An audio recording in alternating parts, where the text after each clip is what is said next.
So what's up guys, welcome to HTML tutorial, and in this class we will be learning about the transforms and different type of transformations that you can apply on elements. So first of all, I will come to the division. I will create one division over here, and I will make of the lorem.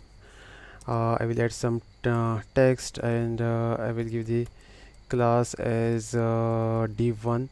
Okay, so this is my first division, and I'll come inside of my head and I will give the name of my class, and I will give the width as 50%, and I will give the height, I will give the height as 400 pixels, and background color, let it be yellow. Okay, and now if I'm just going to my desktop and running that file, and this is the output what I'm getting. I just want to give a position so that you can actually see. I will make use of the position. I will say absolute, and from right I will give the value as, and from the right I will give the 10 pixels. Let's see what output we are getting. Okay, so now it is going to the right hand side, and right hand side to the 10 pixels. It's not absolute, it's relative, I guess. Relative.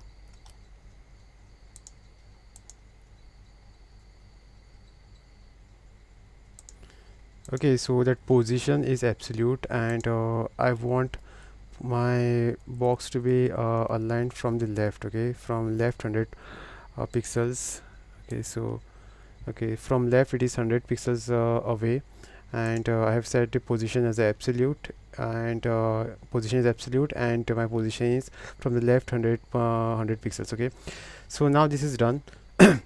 So the first transformation that I will apply to this is I will come over here, and I will say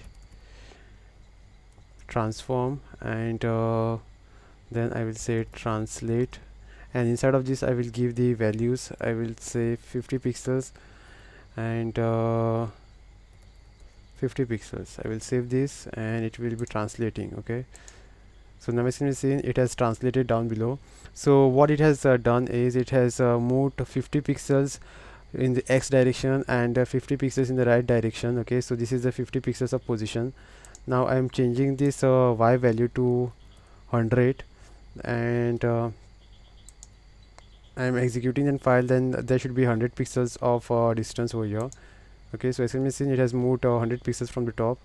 And if suppose I want to increase the position from the left hand side, like if suppose I want to give the 150, then now it would be moving 150 pixels to the right direction. Okay, so this is how you can change its position by making use of the translate over here.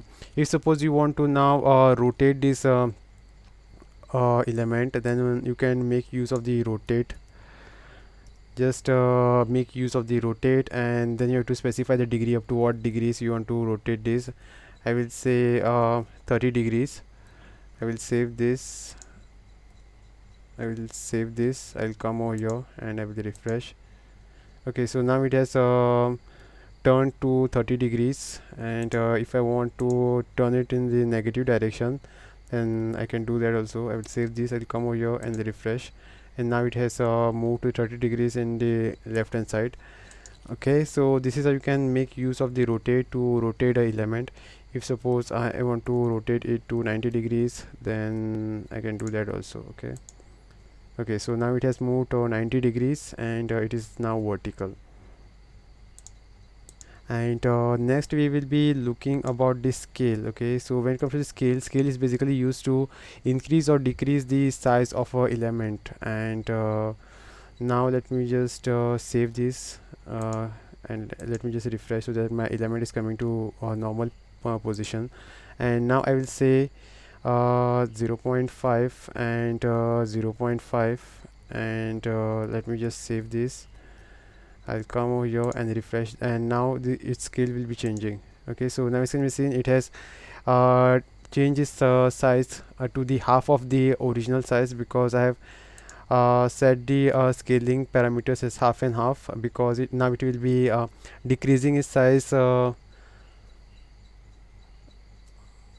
the half of the size of the original box. If I'm saying something like 2 over here and refreshing my page, then now it is stretching itself. Okay, it is increasing its size, and now if I'm just saying 3, then it will even scale in the x direction more. Okay, so it is now spreading in the x direction.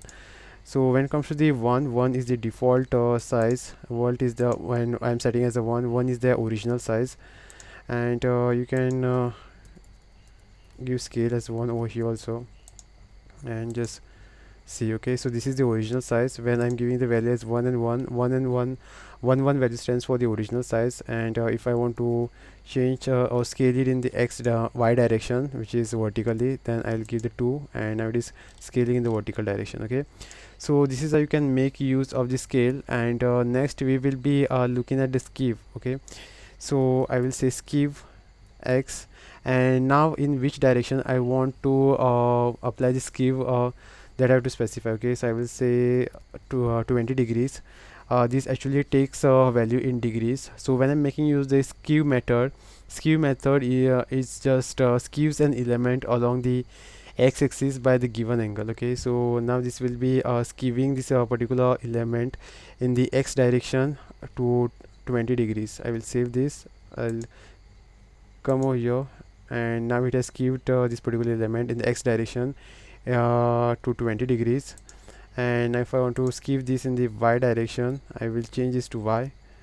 I'll come over here and I will refresh, and now it has changed in the y direction. Okay, so this is how you can make use of this skew. And now if suppose you want to skew this in x as well as the y direction, then just make use of the skew and just pass 2 parameters over here, 20 comma 20, and just pass comma. Save this, come over here and refresh. So now it is skewed in the x direction also and y direction as well. Okay, so thanks for watching. This was all about the transformations that you can make use of in the CSS tutorial.